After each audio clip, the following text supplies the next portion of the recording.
बड़ी खबर आपको बता दें, ईरान को ट्रंप की अब तक की सबसे बड़ी धमकी। अमेरिकी चैनल एबीसी न्यूज से ट्रंप ने कहा कि पूरे ईरान को तबाह कर देंगे, 48 घंटे में डील कर ले ईरान, नहीं की तो बर्बाद कर देंगे। ईरान के हर पावर प्लांट पर अटैक करेंगे। अमेरिकी मीडिया को दिए गए अलग अलग बयानों में ट्रंप ने ईरान के खिलाफ कई बड़ी कार्रवाई की चेतावनी दी है। एबीसी न्यूज से बातचीत जब उन्होंने की तो कहा कि ईरान को अगले 48 घंटे के भीतर समझौते पर सहमत होना होगा, वरना अमेरिका सख्त सैन्य कार्रवाई करेगा। ट्रंप ने यह भी कहा कि अगर कोई समझौता नहीं हुआ तो ईरान को भी भारी नुकसान झेलना पड़ेगा। तो वहीं एक्सियोसिस मीडिया से बातचीत में ट्रंप ने यह दावा किया कि ईरान सरकार का विरोध करने वाले ईरानी नागरिक अमेरिका का समर्थन करेंगे। उनके अनुसार अमेरिकी हमले ईरान की मौजूदा सरकार को कमजोर कर देंगे। तो वहीं वॉल स्ट्रीट जर्नल से बात करते हुए डोनाल्ड ट्रंप ने और कड़ा बयान दे डाला। उन्होंने कहा कि यदि समझौता नहीं हुआ तो अमेरिका ईरान के सभी पावर प्लांट्स पर हमला करेगा। ट्रंप ने दो टूक कहा कि बिना डील के ईरान अपना हर पावर प्लांट खो देगा।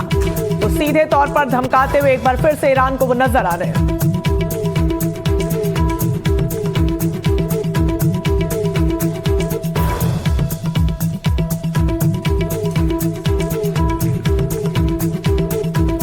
तो लगातार अमेरिकी राष्ट्रपति द्वारा एक एक करके धमकाया ईरान को जा रहा है। कई बड़ी चेतावनी बार बार उनकी तरफ से दी जा रही है। अब आपको समझाते हैं कि कब उन्होंने कितनी बड़ी चेतावनी दी। 21 मार्च की बात करें तो 48 घंटे का अल्टीमेटम उनकी तरफ से दिया गया था। उसके बाद 23 मार्च को उन्होंने 5 दिन के युद्ध विराम का ऐलान किया। फिर 27 मार्च को सामने आए और उन्होंने कहा कि 10 दिनों तक वो पावर प्लांट पर हमला ईरान के नहीं करेंगे, यानी कि 10 दिनों तक युद्ध विराम की स्थिति रहेगी। लेकिन उन्हें ये समझ में आ गया कि ईरान यहां से मान नहीं रहा है, बातचीत की टेबल पर वो नहीं आ रहा है। उसके बाद 1 अप्रैल को 2 से 3 हफ्ते तक का उन्होंने टाइमलाइन रखा और 2 अप्रैल की बात करें तो ये लगातार वही बना रहा 2 से 3 हफ्ते का। तो वहीं 4 अप्रैल को एक बार फिर से उन्होंने 48 घंटे का अल्टीमेटम दे दिया है। और 5 अप्रैल की बात करें तो टाइम अब बदलता हुआ नजर आ रहा है, क्योंकि उनके बयान बदल रहे हैं। 6 अप्रैल रात 8 बजे कुछ बड़ा हो सकता है, इसका भी उन्होंने दावा किया। हालांकि जो प्रेस कॉन्फ्रेंस वो करने वाले हैं उस पर भी कई बड़ी बातों का जिक्र कर सकते हैं। क्या आगे की उनकी पूरी रणनीति रहेगी, इसी पर चर्चा के लिए हमारे साथ न्यूज रूम से विशाल जुड़ गए हैं। विशाल, विवेक, ये बताइए कि लगातार जो अमेरिकी राष्ट्रपति बयान दे रहे हैं, क्या वाकई में वो कुछ बड़ा करेंगे? क्योंकि ये जो बयानबाजी, ये जो अल्टीमेटम है, ये पुराने हो चुके हैं, ऐसा लग रहा है, बार बार वो दे रहे हैं। जी, और हमें वेट करना होगा अगले 48 घंटे के लगभग, क्योंकि 5:30 बजे सुबह बुधवार को ये टाइम है जब ये अल्टीमेटम खत्म हो जाएगा। तो उसके पहले हो सकता है, जैसे आपने बताया, कि एक नया अल्टीमेटम आ जाए। जैसे हमने बार बार देखा है, कम से कम 5 से 6 बार अल्टीमेटम्स जा चुके हैं।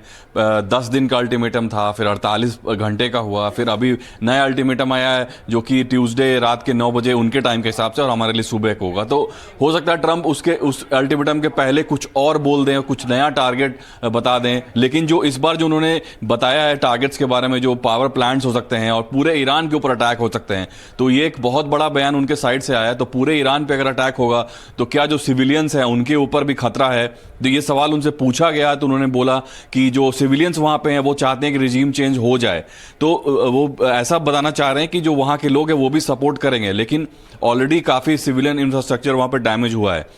तो अगर काफ़ी सारी और क्षतिग्रस्त होते हैं तो यूएस के अगेंस्ट जो वहाँ पे एक मूवमेंट है वो और ज़्यादा स्ट्रांग हो जाएगा। तो ये उनके लिए जो है प्रोडक्टिव नहीं होगा।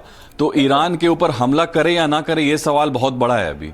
बिल्कुल विशाल, और अपनी अंदरूनी जनता यानी कि अमेरिका के नागरिक जो उनके खिलाफ विरोध कर रहे हैं, मुझे लगता है कि इस वक्त उन्हें भी संभालने की जरूरत है, ना कि ईरान की जनता किस तरीके से उनका समर्थन करेगी और अपनी सरकार का विरोध करेगी। विशाल, आप बने रहिएगा हमारे साथ।